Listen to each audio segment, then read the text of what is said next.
എൻ്റെ പേര് ലിസി. ഞാൻ കോഴിക്കോട് ജില്ലയിലെ കൂരാച്ചുണ്ട് ഇടവക്കാരിയായിരുന്നു.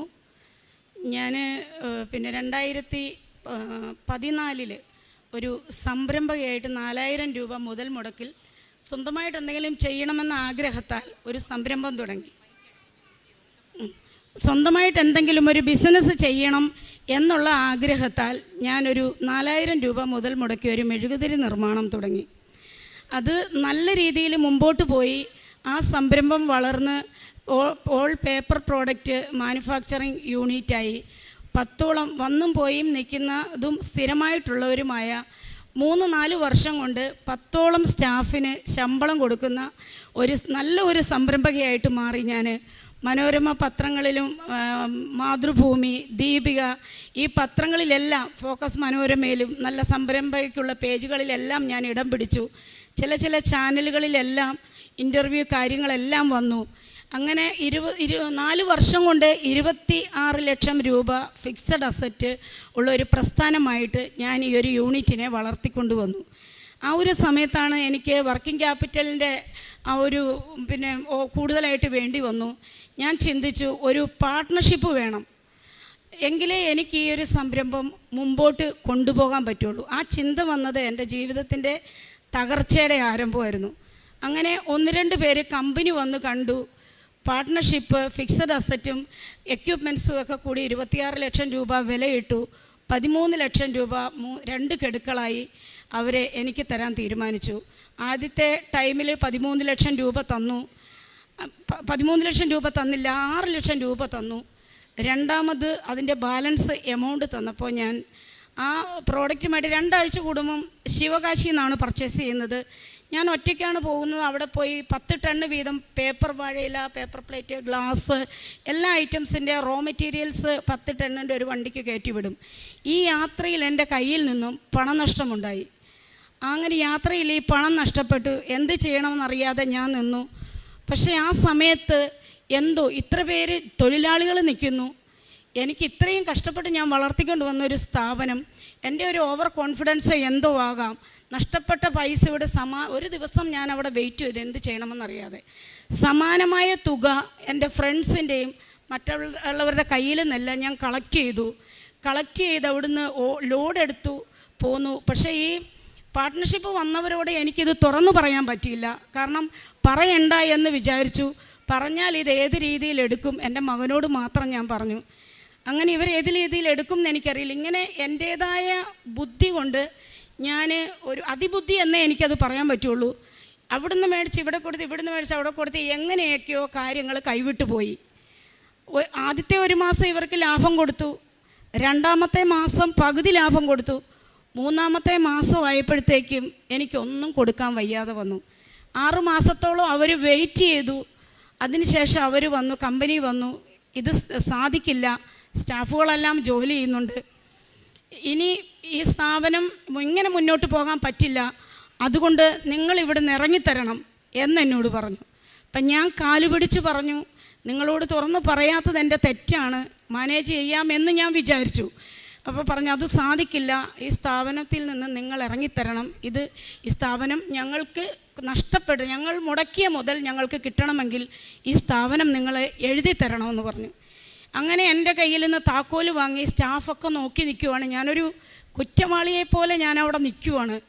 കാല് പിടിച്ച് പറഞ്ഞു, എനിക്ക് ഇനിയും ജീവിതം ഉണ്ടെങ്കിൽ, എന്നെ വിശ്വാസം ഉണ്ടെങ്കിൽ, എൻ്റെ അധ്വാനം, എൻ്റെ എഫർട്ട് കൊണ്ട് നഷ്ടപ്പെടുത്തിയ 13 ലക്ഷത്തിൻ്റെ ഇരട്ടി നിങ്ങൾക്ക് ലാഭമുണ്ടാക്കി തരാൻ പറ്റും. ഒരവസരം എനിക്ക് തരണം. ആ കൂടെ ഒരു പ്രാർത്ഥനയിൽ രൂപയിൽ നടക്കുന്ന ഒരാളും ഉണ്ടായിരുന്നു. അദ്ദേഹമാണ് ഏറ്റവും കൂടുതൽ മുൻകൈ എടുത്ത് തന്നെ ഇറക്കി വിടാൻ.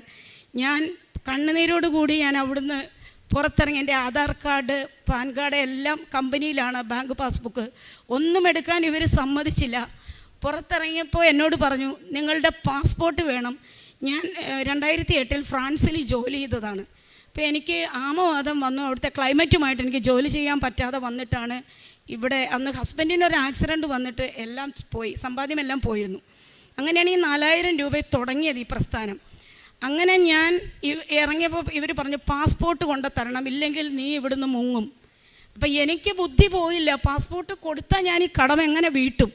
പക്ഷേ ആ സമയം ചിന്തിക്കാനുള്ള ഒരു മനസ്സെനിക്ക് വന്നില്ല. ഞാൻ വീട്ടിൽ പോയി പാസ്പോർട്ട് എടുത്ത് കൊണ്ടുവന്ന് അതും കൂടി ഇവർക്ക് കൊടുത്തു. അതിനുശേഷം ഞാൻ വെറും കൈയോട് കൂടി ആ സ്ഥാപനത്തെ തിരിഞ്ഞു നോക്കി. എൻ്റെ സ്റ്റാഫ് എല്ലാവരും പുറത്തിറങ്ങി എന്നെ ഇങ്ങനെ നോക്കി നിൽക്കുന്നു. അവർക്ക് ആർക്കും ശബ്ദിക്കാൻ വയ്യ. അവർ പക്ഷം പറയാൻ വന്നവരോട് നിങ്ങൾ തരുമോ ഈ പൈസ?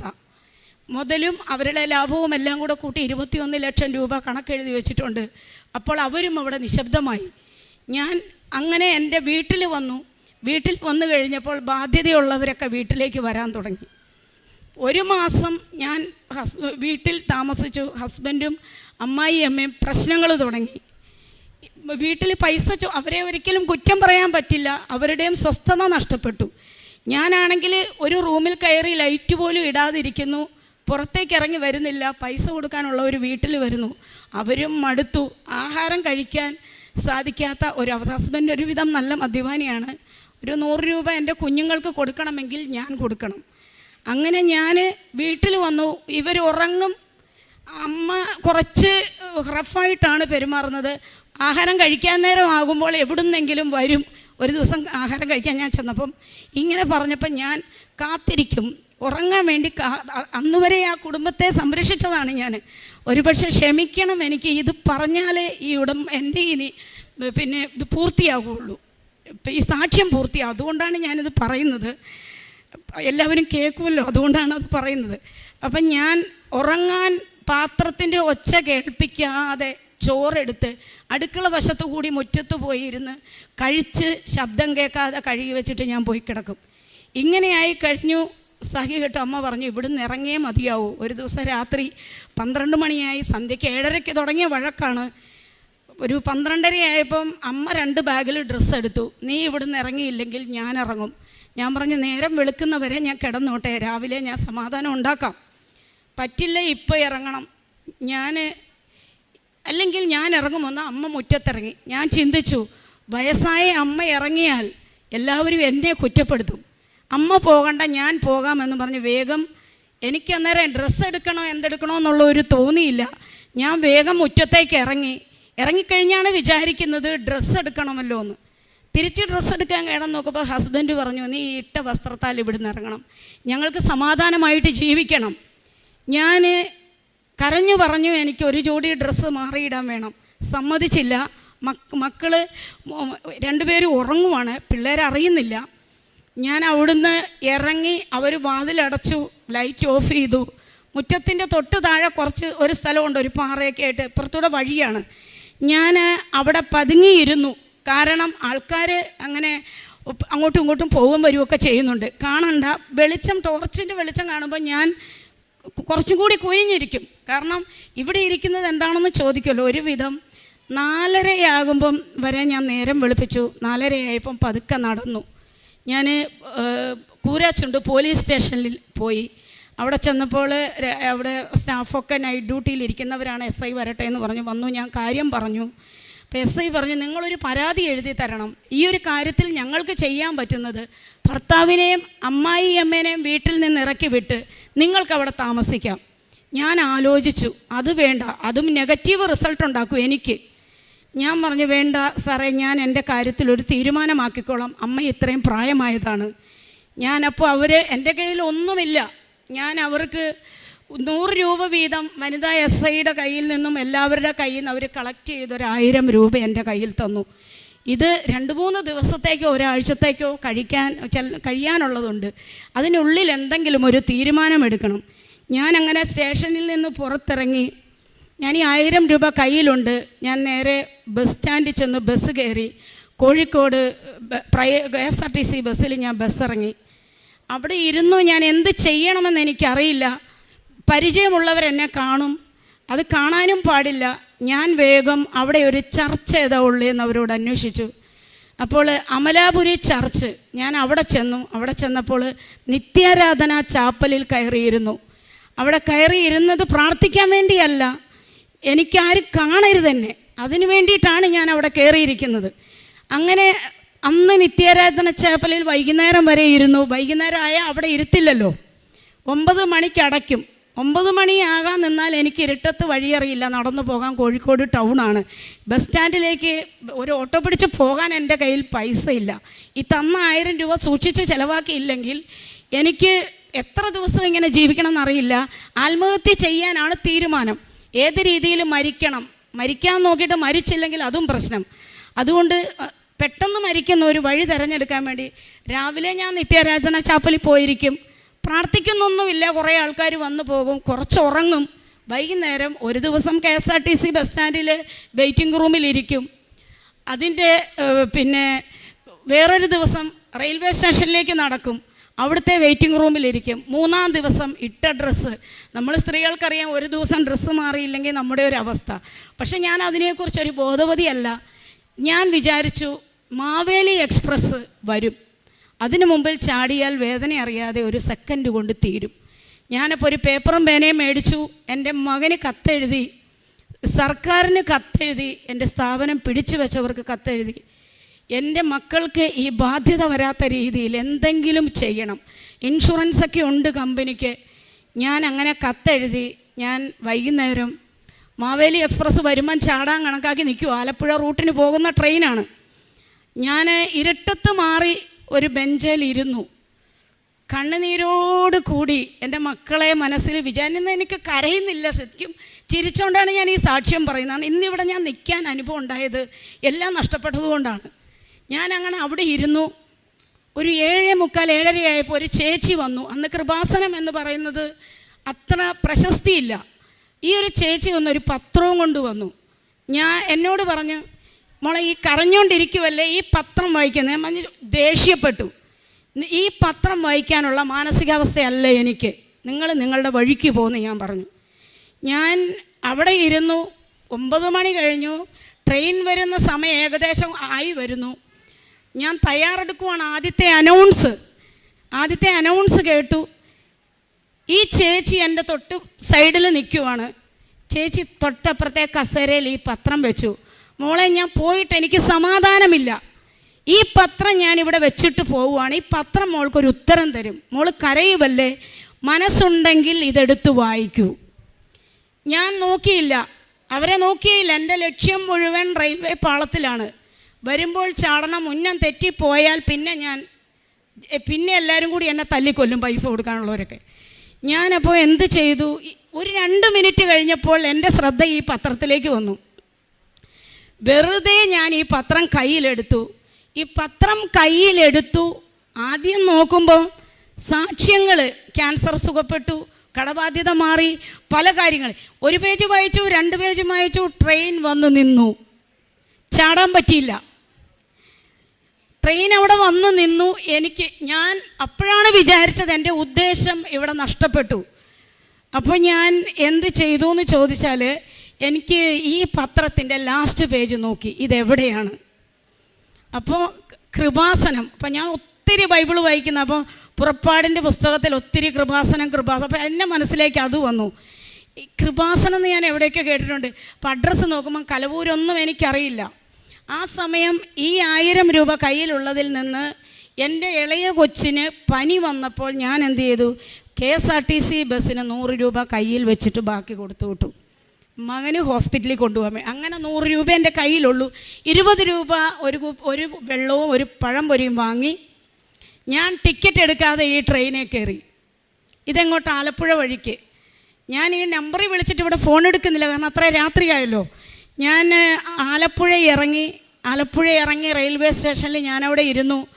രാവിലെ ആയപ്പം ഫോൺ എടുക്കുന്നില്ല. 8:30 മണി കഴിഞ്ഞപ്പോൾ ഫോൺ എടുത്തു. ഞാൻ അവിടെ നിന്ന് അഡ്രസ്സൊക്കെ പറഞ്ഞു തന്നു, എവിടെ ഇറങ്ങണമെന്ന് പറഞ്ഞു തന്നു. കയ്യിൽ 80 രൂപയേ ഉള്ളൂ. ഞാൻ ഇവിടെ വന്നിറങ്ങുമ്പോൾ ഒരു ബ്രദർ ഫ്രണ്ടിൽ ഇരിപ്പുണ്ട്, ഒരു ചെയർ. അന്നൊരു ചെയറിട്ട് കുറച്ച് ഉടമ്പടി പത്രിക പച്ച വെച്ചിട്ട് അവിടെ ഇരിപ്പുണ്ട്. ഞാൻ ചോദിച്ച് എങ്ങനെയൊക്കെയാണ് ഇവിടുത്തെ കാര്യങ്ങൾ. ബ്രദർ പറഞ്ഞു ഉടമ്പടി എടുക്കണം, ചില്ലറ പൈസകളൊക്കെ വേണം. എൻ്റെ കയ്യിൽ 80 രൂപയേ ഉള്ളൂ. ഞാൻ പറഞ്ഞു എൻ്റെ കയ്യിൽ പൈസ ഇല്ലല്ലോ ബ്രദറെ എന്ന് പറഞ്ഞു. അപ്പോൾ ബ്രദർ പറഞ്ഞു അവിടെ ഓഫീസിൽ ചെന്ന് പറയൂ. ഞാൻ ഓഫീസിൽ ചെന്ന് പറഞ്ഞു എൻ്റെ കയ്യിൽ പൈസ ഇല്ല, എനിക്ക് ഉടമ്പടി എടുക്കണം. അപ്പോൾ അവിടുന്ന് ഒരു ബ്രദർ എഴുന്നേറ്റ് വന്നു, ഇവിടെ ഓഫീസിൽ വന്നു പറഞ്ഞു ഈ കൊച്ചിന് ഉടമ്പടി എടുക്കണം, പൈസ വാങ്ങണ്ട എന്ന് പറഞ്ഞു. ഞാൻ ഈ ഉടമ്പടി എടുത്തു. ഉടമ്പടി എടുത്തു, കൗൺസിലിംഗ് ഉണ്ട്, അവിടെ പോയിരുന്നു. ഈ കാര്യങ്ങളെല്ലാം കേട്ടു. നിയോഗം എഴുതണമെന്ന് പറഞ്ഞു. 6 നിയോഗങ്ങൾ എഴുതാൻ ഞാൻ എന്തെഴുതണം? ചീപ്പ് വേണം, സോപ്പ് വേണം, മാറി കൊടുക്കാൻ ഡ്രസ്സ്, തോർത്ത്. എൻ്റെ ഏറ്റവും വലിയ നിയോഗങ്ങൾ അതാണ്. ഞാൻ ഇത് എഴുതണോ? തല ചായ്ക്കാൻ ഇടം വേണം. എന്ത് നിയോഗം എഴുതണം? ഞാൻ എഴുതിയില്ല. സോപ്പും ചീപ്പും വേണമെന്ന് എഴുതാൻ പറ്റുമോ? ഞാൻ എഴുതാതെ സിസ്റ്ററിൻ്റെ അടുത്ത് ചെന്നു. സിസ്റ്റർ പറഞ്ഞു, ഇത് പൂർത്തീകരിച്ചാൽ മാത്രമേ ഈ ഉടമ്പടി പൂർത്തിയാക്കാൻ പറ്റുള്ളൂ, നിയോഗം എഴുതി വരണം എന്ന് പറഞ്ഞു. ഞാൻ രണ്ടാമത് പോയി നിയോഗം എഴുതുമ്പോൾ ഈ അവസ്ഥയിലും ഉള്ളിലൊരു ചിരി വന്നു. കാരണം അതിനു മുമ്പ് എൻ്റെ മൂത്ത മകൻ ഏവിയേഷൻ പഠിച്ചതാണ് ചെന്നൈയിൽ. അന്ന് എനിക്ക് പഠിപ്പിക്കാൻ വകയുണ്ടായിരുന്നു. അതിലവന് വിദേശത്തേക്ക് പോകാൻ പറ്റിയില്ല. അതിനൊരുപാട് കടമ്പകൾ കടക്കണം. അപ്പോൾ അവൻ പറഞ്ഞിരുന്നു, മമ്മി എനിക്ക് ആയുർവേദ നഴ്സിംഗ് പഠിച്ചാൽ ചിലപ്പം പെട്ടെന്ന് പോകാം നമ്മുടെ ഈ അവസ്ഥയിൽ. അപ്പോൾ 2-3 ദിവസം മുമ്പ് എൻ്റെ ഈ മകനെ ഞാൻ ചേർത്തല KVMൻ്റെ അവിടെ ആയുർവേദ നഴ്സിംഗ് പഠിപ്പിക്കാൻ കൊണ്ടുവിട്ടിട്ട് തിരിച്ച് ചെല്ലുമ്പോഴാണ് വീട്ടിൽ കയറ്റാത്തത്. എൻ്റെ മകൻ ഇവിടെ ഉണ്ട്. അപ്പോൾ എൻ്റെ മകനെ ദൈവം ഇവിടെ എത്തിച്ചു, എനിക്കൊരു സംരക്ഷണം തരാൻ. ഞാൻ അതാണ് വിശ്വസിക്കുന്നത്. ഞാനിപ്പോൾ ഇവിടെ വന്നു നിയോഗം എഴുതുമ്പോൾ എൻ്റെ മകൻ്റെ ഏറ്റവും വലിയ ആഗ്രഹമാണ് വിദേശത്ത് പോകണമെന്ന്. എനിക്കത് ചിന്തിക്കാൻ അർഹതയില്ലെങ്കിലും എഴുതണമല്ലോ 6 എണ്ണം. ഞാനിത് സാധിക്കുമെന്ന് കരുതിയല്ല ഞാൻ എഴുതിയത്. ആദ്യം എഴുതി എൻ്റെ മകൻ്റെ വിദ്യാഭ്യാസം പൂർത്തിയാക്കണം, കൊണ്ട് ചേർത്തതേ ഉള്ളൂ. ഹോസ്റ്റൽ ഫീസ് 5000 വേണം, ഫീസ് 1,80,000 രൂപ വേണം, അവൻ്റെ മറ്റ് ആവശ്യങ്ങൾ വേണം, ഇളയ കൊച്ചിന് പഠനം വേണം. എൻ്റെ അമ്മ മരിച്ചിട്ട് വർഷങ്ങളായതാണ്. ഫാദർ വേറെ വിവാഹം കഴിച്ചു, സ്വത്തൊക്കെ അവർക്ക് കൊടുത്തു. എനിക്ക് സഹോദരനോ ആരുമില്ല. അപ്പം ഞാൻ വേണം, ഒരു 100 രൂപ വേണം ഈ കുഞ്ഞുങ്ങൾക്ക് കൊടുക്കാൻ വേണ്ടിയിട്ട്. അപ്പം ഞാൻ ഈ ഉടമ്പടിയിൽ ആദ്യത്തെ നിയോഗം അതല്ല, എന്നോട് ഈ ദ്രോഹം ചെയ്തവരോടല്ല, ക്ലാസ്സുകൾ കേട്ടപ്പോൾ ക്ഷമിച്ച് പ്രാർത്ഥിക്കണം എന്ന് പറഞ്ഞു. ക്ഷമിക്കാനൊരു കൃപ എനിക്ക് തരണമേ. എന്നോട് ദ്രോഹം ചെയ്തവരോടും എന്നെ ദ്രോഹിച്ചവരോടും മാപ്പ് ചോദിക്കാൻ ഒരുപോലെ അതെനിക്ക് സാധിക്കണമെന്ന് ആദ്യത്തെ നിയമം എഴുതി. രണ്ടാമത് എൻ്റെ മകന് വിദേശത്ത് പോകണം, അവൻ്റെ ഈ കോഴ്സ് പൂർത്തിയാക്കണം. ഈ 80 രൂപ തുച്ഛമായ പൈസയും വെച്ച് കിടക്കാൻ ഇടമില്ലാത്ത ഞാൻ എന്ത് നിയോഗം എഴുതും? മൂന്നാമത് എഴുതി ഇറക്കി വിട്ട അമ്മായിയമ്മയും ഭർത്താവും 10 ദിവസമെങ്കിലും ക്ഷമിച്ച് അങ്ങോട്ട് ക്ഷമ പറഞ്ഞ് എൻ്റെ അടുത്ത് വന്ന് താമസിക്കാനുള്ള അവസരം ദൈവം ഉണ്ടാക്കി തരണം. അടുത്ത നിയോഗം എഴുതി, എൻ്റെ മകൻ, ഈ ഇളയ മകൻ സ്കൂളിൽ പോകാൻ മടിയാണ്. എല്ലാ ദിവസവും രാവിലെ പറയും, അവൻ എക്സ്ട്രാ ആക്ടിവിറ്റീസ്, ഫുട്ബോൾ, അതൊക്കെ. മമ്മി ഇന്നും കൂടെയേ ഞാൻ പോവുള്ളൂ, നാളെ എന്നോട് പറയരുത്. ഇങ്ങനെ പറയുന്ന ഒരു കൊച്ചിനെ അവിടെ ഉപേക്ഷിച്ചിട്ടാണ് ഞാൻ വന്നിരിക്കുന്നത്. ഈ മകനെ അമ്മ നടത്തണം. അവനെ മലയാളത്തിന് പോലും ജയിക്കില്ല. SSLCക്ക് എങ്ങനെയെങ്കിലും അവൻ കരകയറണം. ഞാനോ ഇങ്ങനെയായി. അതുങ്ങൾ സ്വന്തം കാലിൽ നിന്നാലേ മുമ്പോട്ട് ജീവിതമുള്ളൂ. അങ്ങനെ നിയോഗങ്ങളെല്ലാം പൂർത്തീകരിച്ചു. ഞാൻ കൊണ്ട് സിസ്റ്ററിൻ്റെ അടുത്തുകൊണ്ട് കൊടുത്തു, പ്രാർത്ഥിച്ചു, തിരിച്ചു വന്നു. നല്ല പനി തുടങ്ങി, വിറയ്ക്കുന്നുണ്ട്. ഒരു പുതപ്പ് കിട്ടിയാൽ കൊള്ളാമെന്നൊക്കെ ഉണ്ട്. ഞാൻ ആ സമയത്ത് ഉടമ്പടി പൂർത്തീകരിച്ച് പോകാൻ ഇടമില്ലല്ലോ. എന്ത് ചെയ്യുമെന്ന് ആലോചിച്ച് അവിടെ ഒരു സിമെൻറ്റിൻ്റെ ഒരു സംഭവം കെട്ടിയിട്ടിട്ടുണ്ട്, അവിടെ കയറിയിരുന്നു. എന്താ ചെയ്യുക? ഇന്നോ നന്ദി ഉറങ്ങിയേ പറ്റൂ, പനിയുണ്ട്, ഗുളികയില്ല, ഒന്നുമില്ല. മാതാവിനോട് നോക്കി പറഞ്ഞു, എന്തായാലും ഞാൻ ഉടമ്പടി എടുത്തു, കേൾക്കാൻ പറ്റാത്ത നിയോഗങ്ങളും എഴുതിയിട്ടുണ്ട്, ഇതൊന്നും വേണ്ട എനിക്ക്. തൽക്കാലം ഇന്ന് എനിക്ക് തല ചായ്ക്കാൻ ഒരിടം തരണം മാതാവേ എന്നും പറഞ്ഞ് കണ്ണുനീരൊഴുക്കി. ഞാൻ കണ്ണടച്ച് പ്രാർത്ഥിച്ച് 3 മിനിറ്റ് കഴിഞ്ഞില്ല, ഒരു ചേച്ചി എൻ്റെ നേരെ നടന്നു വന്നു. എന്നോട് ചോദിച്ചു, എല്ലാവരും പോയല്ലോ, എന്താണ് പോകാത്തത്? ഞാൻ പറഞ്ഞു, ഞാൻ കോഴിക്കോട് നിന്ന് വരുന്നതാണ്, എനിക്ക് ഇന്ന് പോകാൻ പറ്റില്ല. ഈ കഥകൾ പറഞ്ഞാൽ വീട്ടിൽ കയറ്റില്ല, തൽക്കാലം ഒന്ന് കിടക്കണം, എൻ്റെ കൂടെ പോരെ നീ. ചേച്ചി പറഞ്ഞു. അവരുടെ വീട്ടിൽ പോയി പാരസിറ്റമോൾ തന്നു. ഉടമ്പടി പ്രാർത്ഥന തുടങ്ങിയില്ല, കുമ്പസാരം നടത്തിയിട്ട് വേണമല്ലോ തുടങ്ങാൻ. ഞാൻ ഇവിടെ വന്നു. പിറ്റേ ദിവസം ഒരു പേപ്പറും പേനയൊക്കെ കൊണ്ടാണ് വന്നത്. ഞാൻ ആദ്യം തൊട്ട് ഒരു വിശുദ്ധ കുമ്പസാരം നടത്തി. കാരണം എൻ്റെ ഓർമ്മ വെച്ച കണ്ണു തുറന്ന കാലം മുതൽ ഞാൻ എന്തൊക്കെയാണോ ചെറിയ ഒരു മാങ്ങ കാണാതെ എടുത്ത തെറ്റുകൾ മുതൽ ഞാൻ ഈ പേപ്പറിൽ എഴുതി വെച്ചു. ഞാൻ കുമ്പസാരത്തിന് 1.5 മണിക്കൂർ സമയം കരഞ്ഞു കുമ്പസാരിച്ചു. അച്ഛൻ എന്നോട് പറഞ്ഞ്, കുമ്പസാര കൂട്ടിൽ വെച്ച് ഒരു അത്ഭുതം നടക്കും. അങ്ങനെ കുമ്പസാരിച്ച് കഴിഞ്ഞപ്പോൾ എന്തൊക്കെയോ ഭാരം ഇറങ്ങിപ്പോയി. അങ്ങനെ ആണ് ഞാൻ ഈ ചേച്ചിയുടെ വീട്ടിൽ ചെന്ന് പിറ്റേ ദിവസം വന്നു. പിറ്റേ ദിവസം എനിക്ക് പോകാൻ സ്ഥലമില്ലല്ലോ, അവിടെ അങ്ങനെ നിൽക്കാൻ പറ്റില്ലല്ലോ. ഞാൻ ചിന്തിച്ച്, ഇവിടെ കഞ്ഞിയുണ്ട്, ആ സമയത്ത് കഞ്ഞി കൊടുക്കുന്നുണ്ട്, ഉച്ചയ്ക്ക് ഇവിടുത്തെ കഞ്ഞി കിട്ടും, രക്ഷപ്പെട്ടു. രാവിലെയും വൈകിട്ടും വേണ്ട, ഇവിടെ വെള്ളമുണ്ട് അവിടെ വെള്ളമുണ്ട്, അതൊക്കെ കുടിച്ച് അന്നത്തെ ദിവസമാകും. വൈകുന്നേരം ആകുമ്പോൾ ആലപ്പുഴ റെയിൽവേ സ്റ്റേഷനിൽ ലേഡീസിൻ്റെ വെയിറ്റിംഗ് റൂമിൽ പോയിരിക്കും. ഡ്രസ്സില്ല. ഈ 80 രൂപയും തീരാൻ പോവാണ്. 20 രൂപ. ഇവിടെ വന്നപ്പോൾ ഇവിടെ ഞാൻ ചില ആൾക്കാരോടൊക്കെ കൈ നീട്ടി വാങ്ങും. എനിക്കൊരു 20 രൂപ തരുമോ, ആഹാരം കഴിക്കാനല്ല വണ്ടിക്ക് പോകാനാണ്. ഒരാഴ്ച 50 രൂപ കളക്ട് ചെയ്യും. അവിടെ പോയിരിക്കും. റെയിൽവേ സ്റ്റേഷനിൽ നിന്ന് തിരികെത്തിച്ച് വെച്ച് പ്രാർത്ഥിക്കും. രാവിലെ ഇവിടെ വരും. ഇവിടെ വന്ന് പ്രാർത്ഥിക്കാൻ എനിക്ക് ആ സമയമില്ല. മൈൻഡിൽ പ്രാർത്ഥനയില്ല. എനിക്ക് തലചായ്ക്കാൻ ഇടം വേണം. ഞാൻ ഇവിടെ വന്നിരിക്കും, അച്ഛൻ്റെ ക്ലാസ്സുകൾ കേൾക്കും, ഇവിടെ ഓരോരുത്തരെ സാക്ഷ്യങ്ങൾ കേൾക്കും. വൈകുന്നേരം അവിടെ പോയിരിക്കും. ഒരാഴ്ചക്കാലം ഇങ്ങനെ കടന്നുപോയി. ഒരു ഫോൺ വരുവാണ് റെയിൽവേ സ്റ്റേഷനിൽ ഇരിക്കുമ്പോൾ. എൻ്റെ മകൻ എന്നെ വിളിച്ചു, മമ്മി സത്യം പറയണം, മമ്മി എവിടെയാണ്? ഞാൻ പറഞ്ഞു, മോനെ നീ ഞാൻ എവിടെയാണെന്ന് അന്വേഷിക്കണ്ട, കാരണം നിൻ്റെ ജീവിതം കൂടി ഇല്ലാതാകും. നിനക്ക് ഫീസ് കൊടുക്കാനുള്ള വക ഞാൻ പ്രാർത്ഥിച്ച് നേടിക്കോളാം. അങ്ങനെ പറഞ്ഞപ്പോൾ ഈ മകൻ ബോയ്സ് ഹോസ്റ്റലിലാണ്. അതിൻ്റെ ഒരു ഓണർ ഒരു സരിത ഈ മകൻ്റെ കയ്യിൽ നിന്ന് ഫോൺ വാങ്ങി. എന്നോടൊരു കാരണവും ചോദിച്ചില്ല. എവിടെയാണെന്ന് ചോദിച്ചു. ഞാൻ പറഞ്ഞു, ഞാനിവിടെ ആലപ്പുഴ റെയിൽവേ സ്റ്റേഷനിലാണ്, ഇങ്ങോട്ട് വരാൻ പറഞ്ഞു. ഞാൻ പറഞ്ഞു, എനിക്കൊരാഴ്ച നിൽക്കണം, അത് ബോയ്സ് ഹോസ്റ്റലല്ലേ, അതിനെന്താണ്, നിങ്ങളുടെ മകൻ ഇവിടെ ഇല്ലേ, ഞങ്ങളാരെയും അങ്ങനെ നിർത്തില്ല, നിങ്ങൾ ധൈര്യമായിട്ട് ഇങ്ങോട്ട് പോരെ. ഞാൻ അവിടുന്ന് നേരെ അവരുടെ വീട്ടിലേക്ക് വണ്ടി കയറി. അവിടെ ചെന്നു. എന്നോടൊന്നും ചോദിക്കുന്നില്ല. 2 ദിവസം നിന്നു, 3 ദിവസം നിന്നു. കാര്യങ്ങളെല്ലാം അവിടുത്തെ ഞാനും കൂടി നോക്കി നടത്താൻ തുടങ്ങി. ഇവരിപ്പോൾ എന്നോട് കുറച്ച് ദിവസം കഴിഞ്ഞപ്പോൾ എന്നോട് ചോദിച്ചു, എന്താണ് പ്രശ്നങ്ങൾ. വളരെ ചുരുങ്ങിയ പകുതി ആ സമയം ഇവിടെ ആ ഒരു കിടപ്പാടം കിട്ടുന്നതിന് മുമ്പ് ചാനലുകളിൽ എൻ്റെ ഫോട്ടോ സഹിതം വന്നുകൊണ്ടിരിക്കുവാണ്. സോഷ്യൽ മീഡിയയിൽ വരുന്നുണ്ട്. കാരണം ഇത്രയും ബാധ്യത വെച്ച് പോയല്ലോ. എന്നെ വിളിക്കും, ഞാൻ ഫോൺ എടുക്കും. എവിടെയാണ്? ഞാൻ കൃപാസനത്തിലാണ്. എന്നാൽ നിന്നെ ഇപ്പോൾ അവിടുന്ന് പൊക്കും. പക്ഷെ ആരും വന്നിട്ടില്ല. ഞാൻ സത്യം പറഞ്ഞു കൃപാസനത്തിലാന്ന്, വരുവാണെങ്കിൽ വരട്ടെ എന്ന് ഇല്ലെങ്കിൽ പിള്ളേർക്ക് പ്രശ്നമാവുമല്ലോ. ഞാൻ കൃപാസനത്തിലാണ്. അമ്മ എന്നെ കൈവെള്ളയിൽ ഒരാൾ പോലും എന്നെ വന്ന് എന്നോടൊരു അപമര്യാദയായിട്ട് പെരുമാറാത്ത രീതിയിൽ ചാനലിലും വാർത്ത വന്നു, സോഷ്യൽ മീഡിയയിൽ വന്നു, വാട്സപ്പ് വഴി വന്നിട്ട് എന്നെ ഒരു രീതിയിൽ പോലും ഒരു ഉറുമ്പ് കടിക്കാതെ എന്നെ സംരക്ഷിച്ചു. അങ്ങനെ എനിക്ക് ഈ അഭയം കിട്ടി. ഞാൻ അവിടെ ചെന്നു. ഞാൻ സൈക്കോളജി കൗൺസിലറാണ്. ഇവള് ഈ സരിതയോട് പറഞ്ഞ ഓരോ കാര്യം. അപ്പോൾ സരിതയുടെ വീട്ടുകാർ കംപ്ലീറ്റ് എതിർക്കാൻ തുടങ്ങി.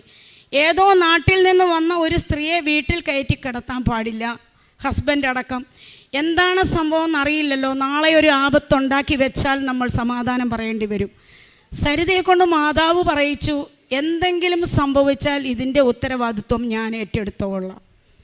അങ്ങനെ ഞാൻ അവിടെ നിന്നു. 3 വർഷക്കാലം ഞാൻ അവരുടെ വീട്ടിൽ താമസിച്ചു. ഞാൻ അഭയം കിട്ടിയ സമയം എനിക്ക് ദുബായിൽ നിന്നൊരു കോള് വന്നു. കോള് വന്നത് വർഷങ്ങൾക്ക് മുമ്പ് എനിക്ക് പൈസയുള്ള സമയത്തൊരു കൊച്ചിനെ ഗൾഫിൽ പോകാൻ ഞാൻ സഹായിച്ചിരുന്നു. ഞാൻ പിന്നീട് ആ പൈസ തിരിച്ചു വാങ്ങിയിട്ടില്ല. ഈ കൊച്ചാണ് എന്നെ വിളിക്കുന്നത്, ചേച്ചി. ഞാൻ ചേച്ചിയെ സ്വപ്നം കണ്ടു, ചേച്ചി എവിടെയാണ്? ഞാൻ കരഞ്ഞു പോയി, പൊട്ടിക്കരഞ്ഞു, എൻ്റെ അവസ്ഥ പറഞ്ഞു. ചേച്ചി വിഷമിക്കണ്ട, ഞാൻ 10,000 രൂപ വെച്ച് ഈ മാസം മുതൽ ഞാൻ ചേച്ചിക്ക് തരാം.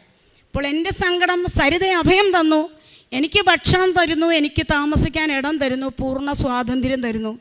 എൻ്റെ മകനും കൂടി എനിക്ക് സൗജന്യം ചോദിക്കാൻ പറ്റുമോ? അവൻ്റെ ഹോസ്റ്റൽ ഫീസ് ഞാൻ കൊടുത്തേ മതിയാവും. അതിനാണ് മാതാവിനോട് പ്രാർത്ഥിക്കുന്നത്. നിയോഗങ്ങളൊക്കെ മാറ്റി വെച്ചിരിക്കുകയാണ്. ഈ കൊച്ചു പറഞ്ഞു 10,000 രൂപ. അപ്പോൾ 5,000 രൂപ മതിയല്ലോ ഹോസ്റ്റൽ ഫീസ്. 5,000 രൂപ മറ്റുള്ള ചിലവുകൾക്ക് ഉള്ള കാര്യത്തിനായി. അങ്ങനെ ഈ 5,000 രൂപ കൃത്യമായിട്ട് വരാൻ തുടങ്ങി. സരിത വഴി എനിക്ക് ചെറിയ ചെറിയ കൗൺസിലിങ്ങുകളൊക്കെ കിട്ടി. ചിലർ പൈസ തരില്ല, ചിലർ തരും. ഇഷ്ടമുള്ളത് തരും. 100 രൂപയാണെങ്കിലും ഞാൻ മേടിക്കും, ഗതിയില്ലെന്ന് കണ്ടാൽ വാങ്ങില്ല.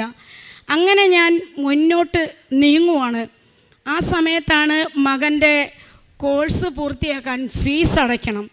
80,000 രൂപ ഫീസ് അടയ്ക്കണം. എന്ത് ചെയ്യും? അഭയം തന്നവരോട് പൈസ ചോദിക്കാൻ പറ്റുമോ? അന്ന് ഞാൻ എൻ്റെ എല്ലാം എനിക്ക് നഷ്ടപ്പെട്ടല്ലോ. ഇവിടെ വന്ന് ഞാൻ ഈ അമ്മയോട് പറഞ്ഞു, അമ്മേ നീയാണ് എൻ്റെ അമ്മ, എനിക്ക് അമ്മയില്ല, സഹോദരങ്ങളില്ല. അമ്മയും എൻ്റെ അപ്പച്ചനും ഇവിടെ ഇരിപ്പുണ്ട്. എനിക്കൊരു ആവശ്യം വന്നാൽ ഞാൻ ഇങ്ങോട്ടല്ലാതെ പിന്നെ എവിടെ വരണം? ഞാൻ നേരെ വണ്ടി കയറി സരിതയോട് പറഞ്ഞു, സരിത ഞാൻ കൃപാസനത്തിൽ പോവുകയാണ്, കൊച്ചിന് ഫീസ് അടയ്ക്കാൻ നീ കൃപാസനത്തിൽ പോയിട്ട് എന്താടി കാര്യം എന്ന് എന്നോട് ചോദിച്ചു. ഞാൻ ഇവിടെ വന്നിരുന്ന് ഇങ്ങനെ പ്രാർത്ഥിക്കുന്നില്ല, കരയുകയാണ്. കണ്ണുനീരൊഴുകിക്കൊണ്ടിരിക്കുകയാണ്. വൈകുന്നേരമായി. ഇവിടെ ഇരിക്കുമ്പോൾ ഒരു ഫോൺ ബെല്ലടിച്ചു. ഞാൻ ഓടി അവിടേക്ക് പോയി.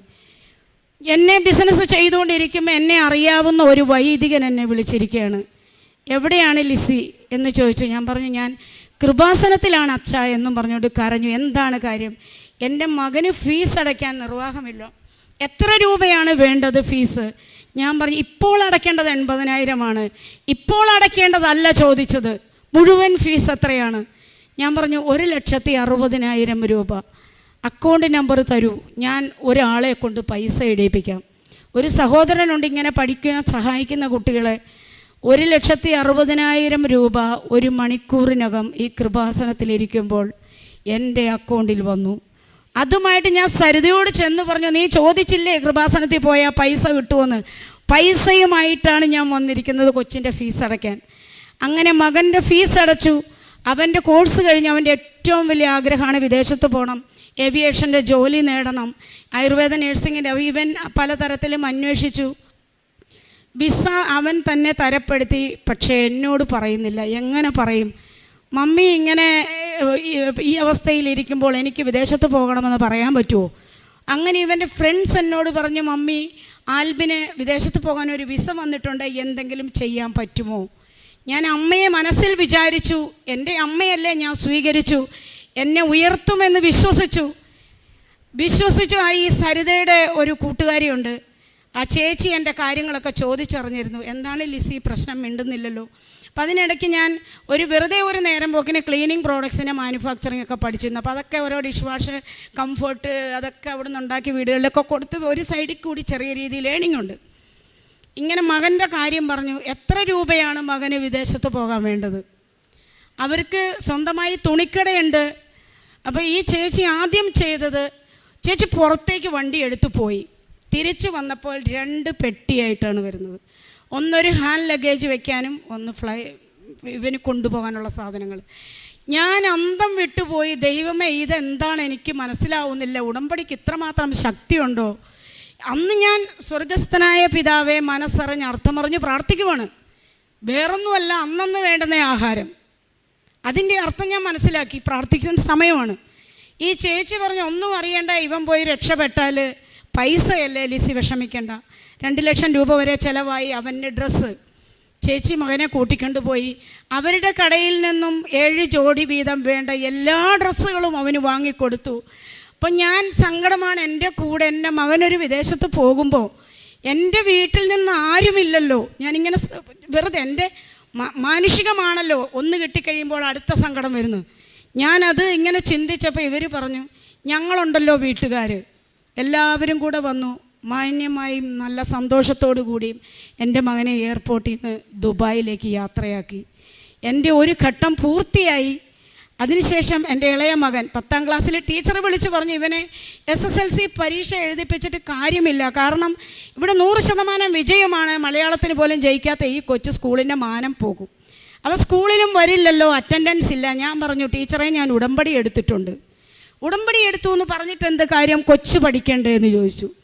ടീച്ചർ എന്ത് വന്നാലും അടുത്ത വർഷം എഴുതാം, ഇല്ലെങ്കിൽ മറ്റൊരാളെ വെച്ച് എഴുതി. ഞാൻ അതൊന്നും വേണ്ട, എനിക്ക് എൻ്റെ മകൻ ഈ പ്രാവശ്യം പരീക്ഷ എഴുതിയിരിക്കണം. റിസൾട്ട് വന്നപ്പോൾ 75% മാർക്കിൽ എൻ്റെ മകൻ SSLC പാസ്സായി. അങ്ങനെ അടുത്ത നിയോഗവും എനിക്ക് പൂർത്തിയായി. അങ്ങനെ വർഷം 2 കഴിഞ്ഞു. 3ാം വർഷത്തിലേക്ക് കടക്കുമ്പം അമ്മ സുഖമില്ലാതെ വന്നു. എന്നെ വിളിച്ചു.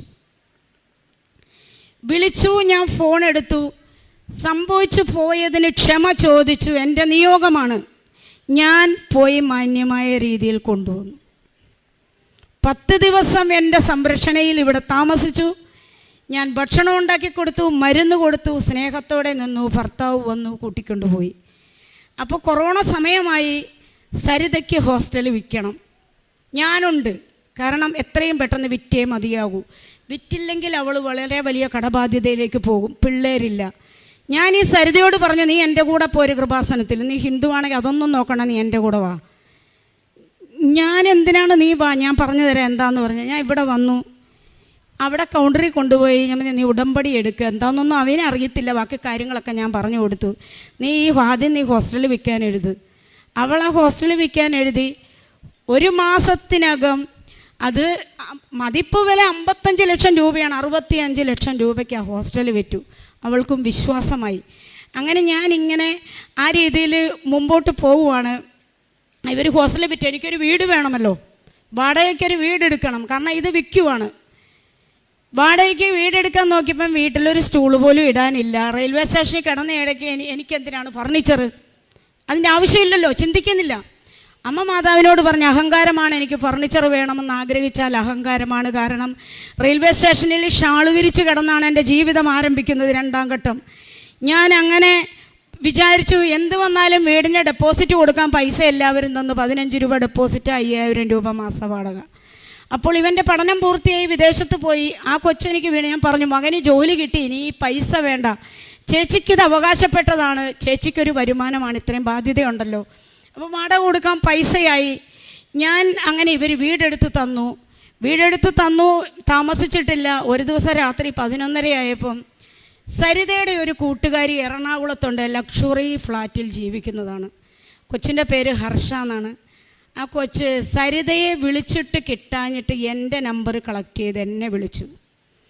അപ്പം എന്നെ വിളിച്ചു, ചേച്ചി എന്തു പറയുന്നു വിശേഷമൊക്കെ. സരിത വിളിച്ചിട്ട് ഫോൺ എടുത്തില്ല. എനിക്കൊരു കാര്യമുണ്ടായിരുന്നു, ചേച്ചി അർജൻറ്റായിട്ടൊന്ന് പറയാമോ എന്ന്. സരിത ഇവിടെ ഇല്ല, അവളൊരു സ്ഥലത്ത് പോയിരിക്കുകയാണ്, അതുകൊണ്ടാണ്. ആ വർത്തമാനം കുറച്ച് സമയത്തേക്ക് നീണ്ടു. എൻ്റെ കാര്യങ്ങളൊക്കെ ചോദിച്ചു. ഹോസ്റ്റലിൽ വിൽക്കുവാണല്ലോ ചേച്ചി, ഇനി എവിടെ പോകും? ഒരു വീടെടുത്തിട്ടിട്ടുണ്ട്, ഇനിയിപ്പോൾ എന്തെങ്കിലും 1-2 സ്റ്റൂളോ വല്ലതുമൊക്കെ മേടിക്കണം. ഈ കൊച്ച് അതൊക്കെ പറഞ്ഞ് ഫോൺ കട്ട് ചെയ്തു. 10 മിനിറ്റ് കഴിഞ്ഞപ്പോൾ എന്നെ തിരിച്ചു വിളിച്ചു, ചേച്ചി ഞങ്ങളുടെ ഫ്ലാറ്റിലുള്ള ഫർണിച്ചർ കുറേ നാളായി ഞാൻ വിചാരിക്കുന്നത് പുതുക്കണമെന്ന്. ലക്ഷറി ഫർണിച്ചറുകളാണ്, 2 ലക്ഷം രൂപ വില വരുന്ന ഫർണിച്ചറാണ്. ചേച്ചി ഒരു കാര്യം ചെയ്, അതിനൊരു 70,000 രൂപ, ചേച്ചിക്ക് 100 രൂപയാണോ തരാൻ പറ്റുമോ? 100 രൂപ എനിക്ക് തന്നാൽ മതി, ഒരു ദിവസം, ഇല്ലെങ്കിൽ ഒരാഴ്ച. ചേച്ചി ഇത് കൊണ്ടുപോയിക്കോ. ഞാൻ ഞെട്ടിപ്പോയി. ദൈവമേ, എൻ്റെ ആവശ്യം അറിഞ്ഞ് എനിക്ക് മുമ്പേ എൻ്റെ ഫർണിച്ചർ എടുക്കാൻ ചെല്ലുമ്പോൾ ഒരു തകരാറുകളുമെല്ലാം വാങ്ങിയിട്ട് 2 വർഷമായ റോയൽ ഫർണിച്ചറുകളെല്ലാം, സോഫ, ദിവാൻ കോട്ട്, കട്ടിലുകൾ 2 എല്ലാം ബോക്സ് കട്ടിൽ, പിന്നെ അങ്ങേയറ്റം അക്വേറിയം, ഒരു ആക്റ്റീവ വണ്ടിയടക്കം എടുത്തു വെച്ചിരിക്കുകയാണ് എനിക്ക് തരാൻ വേണ്ടിയിട്ട്. 1000 രൂപ കൊണ്ടുവരാൻ പറഞ്ഞു എന്നോട്, ഒരു കൈനീട്ടം. ഞാൻ 1000 രൂപ കൊണ്ടുപോയി പറഞ്ഞു. അവർ ഹിന്ദുക്കളാണ്, ഏതോ ദിശയിലേക്ക് ചേച്ചിയിൽ നിന്ന് ഞാനത് കൊടുത്തു. സാധനങ്ങൾ വണ്ടിയെ കയറ്റി വീട്ടിൽ കൊണ്ടുവന്നിറങ്ങി. വീട് നിറയെ ഫർണിച്ചറുകളായി. ദൈവമേ, ഞാൻ എവിടെയാണെന്ന് എനിക്കറിയില്ല. അങ്ങനെ ഒരു പുതിയ ജീവിതം ആരംഭിച്ചു. ഇടയ്ക്കമ്മ വരും, നാത്തൂൻ വരാൻ തുടങ്ങി, ഭർത്താവ് വരാൻ തുടങ്ങി. കുഴപ്പമില്ലാതെ മുന്നോട്ട് പോവുകയാണ്. അതിൻ്റെ ഇടയ്ക്കൂടെ ഈ ചീത്ത വിളികൾ നടക്കുന്നുണ്ട്.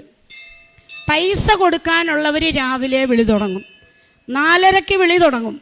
ഫോൺ എടുത്തില്ലെങ്കിൽ 100 മിസ്ഡ് കോള്, 50 മിസ്ഡ് കോൾ, ഈ ലെവലിൽ ഫോൺ എടുത്താൽ അപ്പന് വിളിക്കും, അമ്മയ്ക്ക് വിളിക്കും, മക്കളെ കൊല്ലുമെന്ന് പറയും, എന്നെ തട്ടിക്കൊണ്ട് പോകുമെന്ന് പറയും. ഭീഷണികളുടെ ഘോഷയാത്രയാണ് അത്.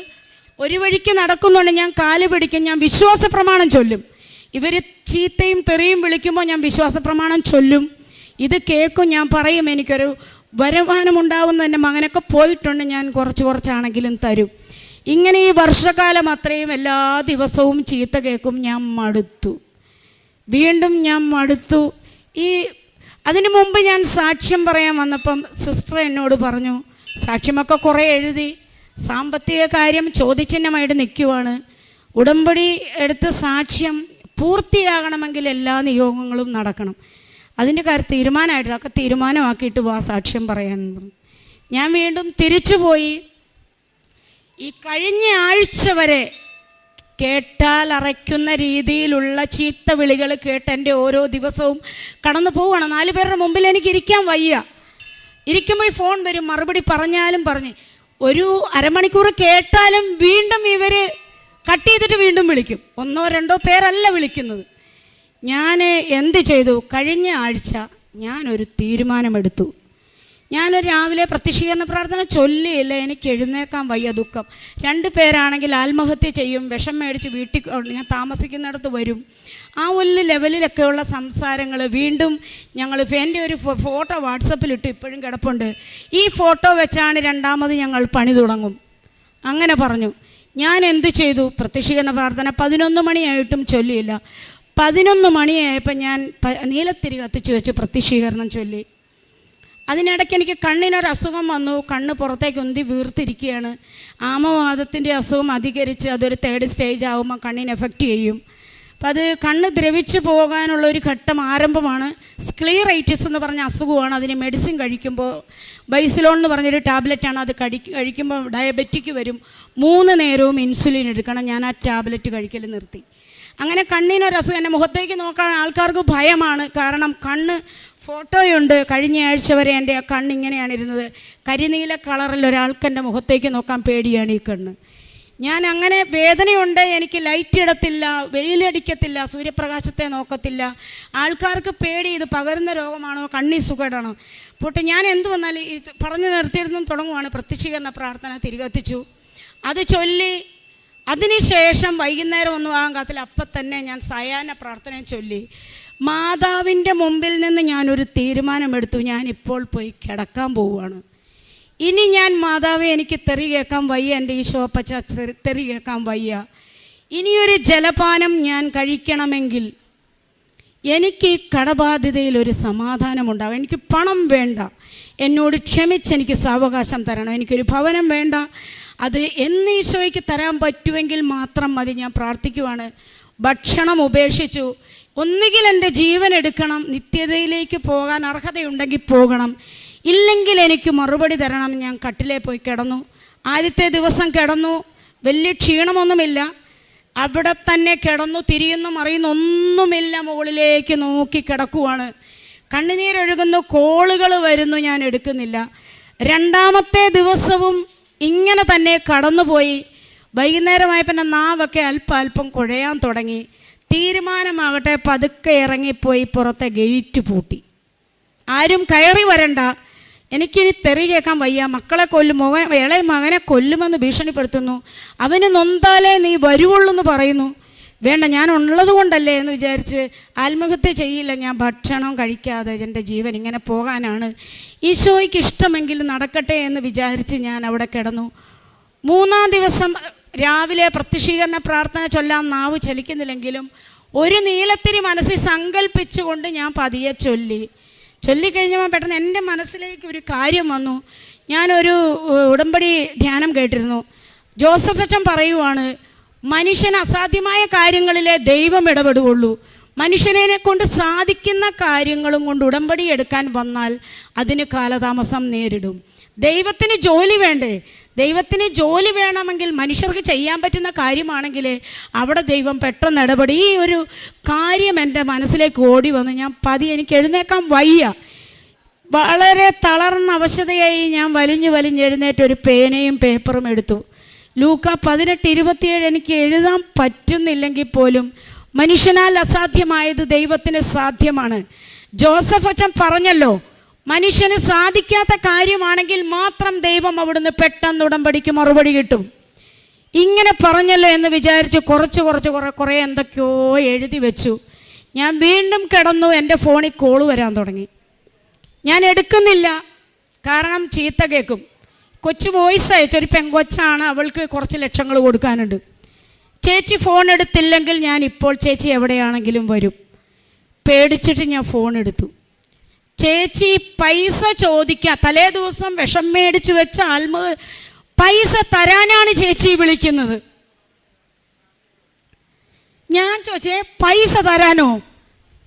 എനിക്ക് തെറ്റിപ്പോയതാണെന്ന് ഞാൻ വിചാരിച്ചു. കാരണം ഭക്ഷണമില്ല, വെള്ളമിറങ്ങുന്നില്ല, അബ്നോർമലായ ഒരവസ്ഥയിൽ ഞാൻ ചോദിച്ചു, പൈസ തരാനോ? എന്താണ്? അതേ ചേച്ചി, എനിക്ക് എന്താണെന്നറിയില്ല ചേച്ചി, ഇത്രയും ദിവസം ചേച്ചിയെ തെറി വിളിച്ചതാണ് ഞാൻ. പക്ഷേ ഇന്നലെ മുതൽ ആരോ എൻ്റെ മനസ്സിൽ വന്ന് പറയുന്നു, കുറച്ച് പൈസ കിട്ടിയാൽ ഈ ചേച്ചി രക്ഷപ്പെടും. കൊടുക്കാനുള്ളവർക്കൊക്കെ 1000 രൂപ വെച്ചാണെങ്കിലും കൊടുത്താൽ ചേച്ചി തിരിച്ചു തരുമെന്നൊരു ബോധ്യം വരും. അതുകൊണ്ട് ചേച്ചി, എനിക്ക് എന്ത് ചെയ്യണമെന്നറിയില്ല, ഈ പൈസ ഞാൻ തരണ്ട എന്ന് മനസ്സ് പറയുമ്പോഴും എനിക്ക് പൈസ ചേച്ചിക്ക് കൊടുക്കാൻ എൻ്റെ മനസ്സിലിരുന്ന് ആരോ പറയുന്നു, ചേച്ചി ഒരു കാര്യം ചെയ്യ്, നാളെ ചേച്ചി വയലാറിന് വാ, ഞാനൊരു ഹെൽമറ്റ് കൊണ്ടുവരാം, നമുക്കൊരു സ്ഥലം വരെ പോകാം, ചേച്ചി നാളെ വാ 11 മണിയാകുമ്പം. ചാടി എഴുന്നേറ്റ് ഒരു ഗ്ലാസ് നൊയമ്പൊക്കെ തുറക്കുന്നത് പോലെ ഞാൻ ഭക്ഷണം കഴിച്ച് വെള്ളം കുടിച്ച് യുദ്ധം അവസാനിപ്പിച്ചു. ഈശോയും ഞാനുമായിട്ടുള്ള യുദ്ധം അവസാനിപ്പിച്ചു. ഇത് വിശ്വസിക്കാൻ വയ്യേ, ഇങ്ങനെ ഇരിക്കുവാണ് ഞാൻ.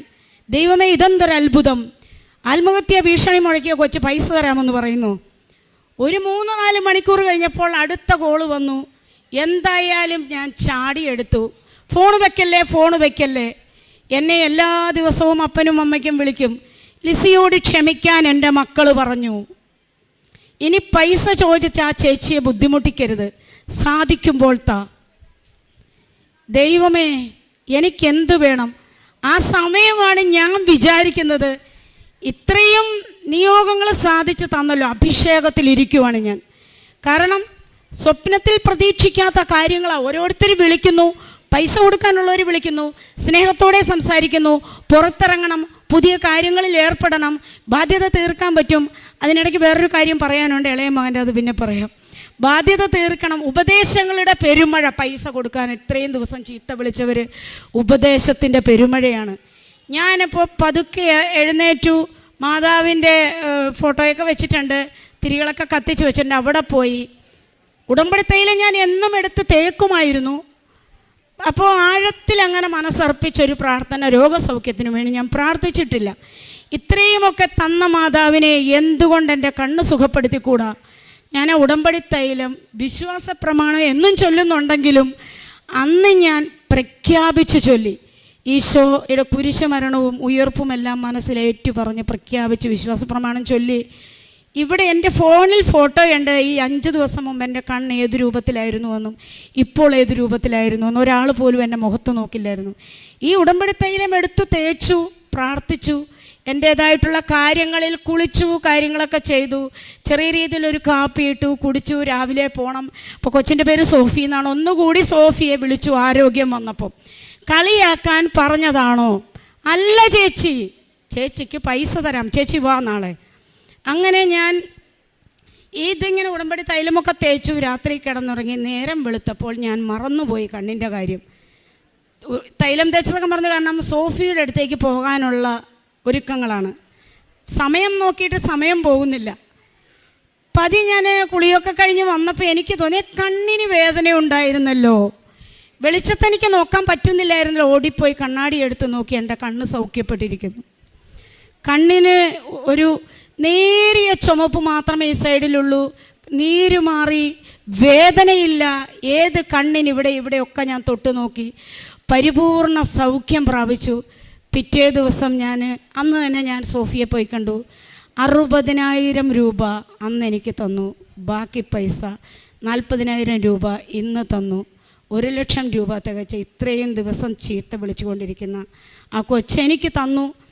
ചില്ലറ പൈസകളൊക്കെ എല്ലാവർക്കും കൊടുത്തു. ഇനി ഞങ്ങൾ പൈസ ചോദിക്കില്ല, സാധിക്കുമ്പോൾ ഇങ്ങോട്ട് വിളിച്ചു താ എന്ന് പറഞ്ഞു. ഞാൻ നിങ്ങളോട് പറയാണ്, എനിക്കൊന്നുമില്ല. എനിക്കെൻ്റെ ഇല്ലായ്മകൾ ഇപ്പോൾ എൻ്റെ മനസ്സിലില്ല. എനിക്കെന്തില്ല എന്ന് ഞാൻ ചിന്തിക്കുന്നില്ല. എനിക്കെന്തുണ്ട് എന്ന് മാത്രമേ എൻ്റെ മനസ്സിലുള്ളൂ. അതിനുശേഷം ഈ ഇളയ മകൻ, അവന് ഞാൻ ഇവിടെയാണല്ലോ. ഇളയ മകൻ SLC ഒക്കെ പാസ്സായി, +2 പോകുന്നു. ഞാൻ വിചാരിച്ചു അമ്മ പ്രായമായി, അമ്മയ്ക്ക് ആഹാരം വെച്ച് കൊടുക്കാനുള്ള പ്രാപ്തിയൊക്കെ ഏറെക്കുറെ വയ്യ. അപ്പം കണ്ണിന് ഇച്ചിരി പ്രശ്നമുണ്ട്. പൈസയുടെ ബാധ്യതകൾ അവിടെയുള്ളത് കൊണ്ട് കുടുംബത്തെ ഇവിടെ കൊണ്ടുവരാൻ പറ്റില്ല. അവരവിടെ ഉള്ളത് കൊണ്ടാണ് പല രീതിയിലും ചെറിയ രീതിയിൽ കാര്യങ്ങൾ പോകുന്നത്. വീണ്ടും ഞാൻ ഇവിടെ വന്നു. എൻ്റെ മകന് എന്തെങ്കിലും ഒരു നല്ല വഴിയിലേക്ക് എൻ്റെ മകനെ വിടണം. ഈ മോൻ എന്നോട് പറഞ്ഞു, മെൽബിൻ എന്നാണ് പേര്, മമ്മി എനിക്ക് സ്കൂബ ഡൈവിങ് പഠിക്കാനാണ് ഇഷ്ടം. സ്കൂബ ഡൈവിങ് കോഴ്സിനെ കുറിച്ച് ചിലർക്കെങ്കിലും അറിയുമായിരിക്കും. ആഴക്കടലിൽ ഓക്സിജനൊക്കെ വെച്ച് പോയി മുങ്ങൽ വിദഗ്ധനെന്ന് വേണമെങ്കിൽ പറയാം. അത്രയും വലിയൊരു കോഴ്സ് എൻ്റെ മകൻ തിരഞ്ഞെടുത്തു. അപ്പം ഞാൻ നോ പറഞ്ഞില്ല. എല്ലാവരും നിരുത്സാഹപ്പെടുത്തി. കടലിനടിയിലേക്ക് നേരിട്ട് മുങ്ങുന്ന വിദേശികൾ മാത്രം പഠിക്കുന്ന ഒരു കോഴ്സാണ്. കേരളക്കാർ വളരെ കുറവാണ്. ഇത് മാത്രമേ ഉള്ളൂ മോനെ കറി, എനിക്കത് മതി മമ്മി. അവൻ നീന്താൻ ഭയങ്കര മിടുക്കനാണ്. അങ്ങനെ അവൻ ആ കോഴ്സിന് പോയി. ഇൻഡിപെൻഡൻസ് ഡേയുടെ അന്ന് ഇന്ത്യ ഗവർണറുടെ കയ്യിൽ നിന്ന് അവൻ ഡയറക്റ്റ് 40 മീറ്റർ അച്ചീവിന് ഒരു അവാർഡ് വാങ്ങി. ആ മകൻ 40,000 രൂപ സാലറിയിൽ ഡൈവ് മാസ്റ്ററായിട്ട് കർണാടകയിൽ 18 വയസ്സിൽ ഉദ്യോഗസ്ഥനായി. ഈ വിഷുവിൻ്റെ അന്ന് എൻ്റെ മകൻ ജോലിക്ക് കയറി. എൻ്റെ 2 മക്കളും ജോലി കിട്ടി. ഒരുപാട് ശമ്പളം, ഒരുപാട് കാര്യങ്ങളല്ല. എന്നെ സംബന്ധിച്ച് എൻ്റെ മക്കൾ ഈ തോതിലൊരു 5 വർഷം ജോലി ചെയ്താൽ മാത്രമേ ബാധ്യത തീർക്കാൻ പറ്റുള്ളൂ. ഒരു ഭവനമൊന്നും എൻ്റെ മനസ്സിലില്ല. എൻ്റെ മാതാവ് എന്നെ സമൃദ്ധമായിട്ട് അനുഗ്രഹിച്ചു. ഞാൻ അർത്ഥമറിഞ്ഞ് പ്രാർത്ഥിക്കാൻ തുടങ്ങി. വിശുദ്ധ കുർബാന, എനിക്കിപ്പോൾ സങ്കടം എന്താണെന്ന് ചോദിച്ചാൽ, കഴിഞ്ഞു പോയ വർഷങ്ങളെ ഓർത്താണ് എനിക്ക് സങ്കടം. ദൈവത്തെ അറിയാതെ ജീവിച്ച വർഷങ്ങൾ നഷ്ടപ്പെട്ടതിനെ ഓർത്ത് ഞാൻ നന്ദി പറയുവാണ്. കാരണം ഈ നഷ്ടങ്ങൾ വന്നതുകൊണ്ടാണ് എനിക്കിന്ന് ഇവിടെ നിൽക്കാൻ പറ്റിയത്, ദൈവത്തെ അറിയാൻ പറ്റിയത്. ഞാൻ ഇന്ന് ചിന്തിക്കുന്ന ഈ ഭൂമിയിലെ നമ്മുടെ ജീവിതം വളരെ ചെറിയ കാലഘട്ടമാണ്. ഇവിടെ എന്തുണ്ടായാലും നമുക്ക് കാര്യമില്ല. എല്ലാവരും ഉണ്ടെന്നു എൻ്റെ മക്കളോട് 1 മണിക്കൂർ ഞാൻ വചനം പറയും.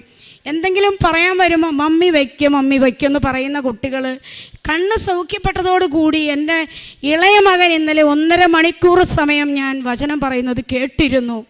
ഞാൻ പറഞ്ഞു, മകൻ എൻ്റെ കൂടെ വരുമ്പോൾ കൃപാസനത്തിൽ വരണം, അമ്മയുടെ അടുത്ത് വരണം, നന്ദി പറയണം, ഒരു നേരമെങ്കിലും ഇല്ലാത്തവർക്ക് 10 രൂപ അറിഞ്ഞു കൊടുക്കണം. എൻ്റെ മക്കൾ എനിക്കൊരു കൃപ കിട്ടി.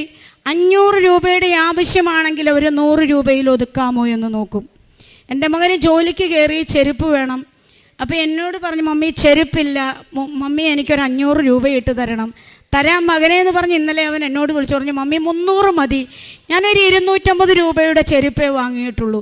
അങ്ങനെ ഒരു വലിയ കൃപ എനിക്ക് തന്നു. നമ്മൾ പറയും മക്കളാണ് ഏറ്റവും വലിയ സമ്പാദ്യം എന്ന് പറയുമെങ്കിലും നമ്മളത് പറച്ചിലിൽ മാത്രമേ ഉള്ളൂ. മറ്റുള്ള സമ്പാദ്യങ്ങൾക്ക് പുറകെ പോകും. എന്നെ സംബന്ധിച്ച് പൂർണ്ണമായിട്ടും എനിക്ക് സമ്പാദ്യം എൻ്റെ മക്കളും ഈശോ തന്ന കുറേ കൃപകളും. അതിന് ഞാൻ സമ്പന്നയാണെന്ന്, ഞാൻ കോടീശ്വരിയാണ്. എൻ്റെ കടങ്ങളെ ഈ സാക്ഷ്യം കേൾക്കുന്നുണ്ടെങ്കിൽ ഞാൻ പൈസ കൊടുക്കാനുള്ള എല്ലാവർക്കും 1 രൂപയില്ലാതെ ഞാൻ തിരിച്ച് കൊടുത്തിരിക്കും. പഴയതുപോലെ പ്രതാപത്തിലോ അങ്ങനെ ഒന്നും എനിക്ക് വരണ്ട. അന്നന്നത്തെ ആഹാരം എൻ്റെ ഈശോ എനിക്ക് തരുമെന്ന് ഉറച്ച് വിശ്വസിച്ചുകൊണ്ട് എൻ്റെ സാക്ഷ്യം ഞാനിവിടെ അവസാനിപ്പിക്കുന്നു. Praise the Lord. കർത്താവ് നിനക്ക് കഷ്ടതയുടെ അപ്പവും ക്ലേശത്തിൻ്റെ ജലവും തന്നാലും നിന്റെ നയനങ്ങൾ നിന്റെ ഗുരുവിനെ ദർശിക്കും. നീ വലത്തോട്ടോ ഇടത്തോട്ടോ തിരിയുമ്പോൾ നിന്റെ കാതുകൾ പിന്നിൽ നിന്ന് ഒരു സ്വരം ശ്രവിക്കും, ഇതാണ് വഴി, ഇതിലേ പോവുക. യെശയ്യാ പ്രവാചകൻ്റെ പുസ്തകം 30-ാം അധ്യായം 20-ാം തിരുവചനമാണ്. ലിസി എന്ന ഈ മകൾ, ലിസി ബെന്നി, ഈ മകള് തൻ്റെ അനുഭവ സാക്ഷ്യം നമ്മോട് പറയുന്നത് ശ്വാസമടക്കി നാം ഒക്കെ കേട്ടുകൊണ്ടിരിക്കുകയായിരുന്നു. ഒരു വലിയ ബിസിനസ് സംരംഭം, 4000 രൂപയിൽ തുടങ്ങിയ ഒരു ബിസിനസ് സംരംഭം, അത് ഏറ്റവും നല്ല രീതിയിൽ 25-26 ലക്ഷം രൂപ ഡിപ്പോസിറ്റ് വരുന്ന രീതിയിൽ ആക്കിയ മകള് പിന്നീട് ഒരു ഡ്രസ്സ് മാറിയിടുവാനില്ലാത്ത അവസ്ഥയിലേക്ക് വരുന്നു. അങ്ങനെയുള്ള ആ മകൾ ആത്മഹത്യക്ക് വേണ്ടിയിട്ട് മാവേലി എക്സ്പ്രസ് വരുന്നത് നോക്കി വെയിറ്റ് ചെയ്തിരിക്കുമ്പോൾ കൃപാസനത്തിൻ്റെ അമ്മ അവിടെ ചെല്ലുകയാണ്, കൃപാസന മാതാവ് അവിടെ ചെല്ലുകയാണ്. കൃപാസന പത്രം അത് വ്യക്തികളിലൂടെയാണ് നമുക്ക് കിട്ടുക, പക്ഷേ അമ്മ പറഞ്ഞു വിട്ടിട്ടാണ്. ഈ മകൾ ഇങ്ങനെയൊക്കെ പോകുന്നതും ഈ മകളുടെ ജീവിതത്തിൽ സംഭവിച്ചതുമൊക്കെ മറ്റാരേക്കാളും കൂടുതൽ കാനായിലെ കല്യാണ വിരുന്ന് മേൽത്തരം വീഞ്ഞുകൊണ്ട് സമൃദ്ധമാക്കിയ അമ്മ അറിയുന്നുണ്ട്. ആ അമ്മ അവിടെ വ്യക്തികളെ അയക്കുന്നു, കൃപാസന പത്രം അവിടെ ഒരു ഉപാധിയാകുന്നു. ഇതെല്ലാം പ്രിയപ്പെട്ടവരെ നാം കേട്ട് കഴിഞ്ഞതാണ്. എങ്ങനെ ഇന്ന് ഈ മകളുടെ കടബാധ്യതകൾ, അതായത് 4 ദിവസം മുൻപ് വരെ ഭീഷണികൾ മുഴക്കിക്കൊണ്ടിരുന്നവർ ഇന്ന് ഈ മകളോട് തിരിച്ച് അവരിങ്ങോട്ട് പൈസ കൊടുക്കുന്ന ഒരു സാഹചര്യം വരെ എത്തി. അങ്ങനെ ഈ മകൾ ഇന്ന് കടക്കെണികളിൽ നിന്നൊക്കെ മോചിക്കപ്പെട്ട് തൻ്റെ അനുഭവ സാക്ഷ്യത്തിലൂടെ എങ്ങനെ ദൈവത്തിൻ്റെ ഒരു സാക്ഷിയായിത്തീരുന്നു ഇവിടെ ആ മകൾ വന്നു ചേർന്നതും പിന്നീട് ജീവിതത്തിലുണ്ടായ ഓരോ അവസ്ഥകളും അതിന് സിസ്റ്റർ വിവരിച്ച് പറയേണ്ട കാര്യമില്ല. ഇവിടെയാണ് തിരുവചനം പറയുന്നത്, കർത്താവ് നിനക്ക് കഷ്ടതയുടെ അപ്പവും ക്ലേശത്തിൻ്റെ ജലവും തന്നാലും നിന്റെ നയനങ്ങൾ നിന്റെ ഗുരുവിനെ ദർശിക്കും. ഒരിക്കലും ഈ മകള് ഈശോയെ തള്ളി പറഞ്ഞില്ല. തനിക്ക് വേണ്ടത് സ്വർഗസ്ഥനായ ഞങ്ങളുടെ പിതാവേ എന്ന പ്രാർത്ഥന. ബഹുമാനപ്പെട്ട ജോസഫ് അച്ഛൻ നമ്മോട് പറയുന്നുണ്ട്, സ്വർഗസ്ഥനായ എൻ്റെ പിതാവേ എന്നല്ല ഈശോ പറഞ്ഞത്, സ്വർഗസ്ഥനായ ഞങ്ങളുടെ പിതാവേ. അതായത് മറ്റുള്ളവർക്ക് വേണ്ടി കൂടി നാം പ്രാർത്ഥിക്കണം, മറ്റുള്ളവർക്ക് വേണ്ടി മാധ്യസ്ഥം വഹിക്കണം. ക്ഷമിക്കുന്ന ഒരു മകള് തന്നെ 12 മണി രാത്രിയിൽ വീട്ടിൽ നിന്ന് ഇറക്കി വിടുമ്പോൾ, ഉടുതുണിക്ക് മറുതുണിയില്ലാതെ തന്നെ ഇറക്കി വിടുമ്പോൾ അവിടെ ക്ഷമിച്ച് പ്രാർത്ഥിക്കുന്ന മകള്, ആ അമ്മയെയും ഭർത്താവിനെയും വീണ്ടും പരിചരിക്കുന്ന മകള്, ഈ മകള് ഒരു നല്ല കുമ്പസാരം നടത്തുന്നു. തനിക്ക് ഒന്നുമില്ലാതെ ഇവിടെ വരുന്നു. 1.5 മണിക്കൂർ നേരത്തെ കുമ്പസാരം, തന്നെ വിശുദ്ധീകരിച്ച് ഉടമ്പടി പിന്നീട് ഈ മകൾ അങ്ങ് ജീവിക്കുകയാണ്. അങ്ങനെ ഈ മകളുടെ ജീവിതത്തിലേക്ക് എങ്ങനെയാണ് കൃപകൾ വർഷിക്കപ്പെട്ടത് നാം കേട്ട് കഴിഞ്ഞതാണ്. ഓരോ സ്റ്റെപ്പ് ബൈ സ്റ്റെപ്പായിട്ട് വളരെ നീണ്ട ഒരു സാക്ഷ്യ വിവരണമാണ്. എന്നാൽ അത് വളരെ ആത്മാർത്ഥമായിട്ട് ഈ മകൾ ഇവിടെ പങ്കുവെക്കുകയാണ്. അത് നാം കേട്ട് കഴിഞ്ഞതാണ്. നമുക്ക് കരങ്ങൾ അടിച്ച് ഈശോയ്ക്കും അമ്മയ്ക്കും നന്ദി പറയാം, ദൈവത്തെ ആരാധിക്കാം, മഹത്വപ്പെടുത്താം. യേശുവേ നന്ദി, യേശുവേ സ്തുതി, യേശുവേ ആരാധന. അത്യപൂർവ ദൈവാനുഭവങ്ങൾ ഇനി നിങ്ങൾക്കും സ്വന്തം.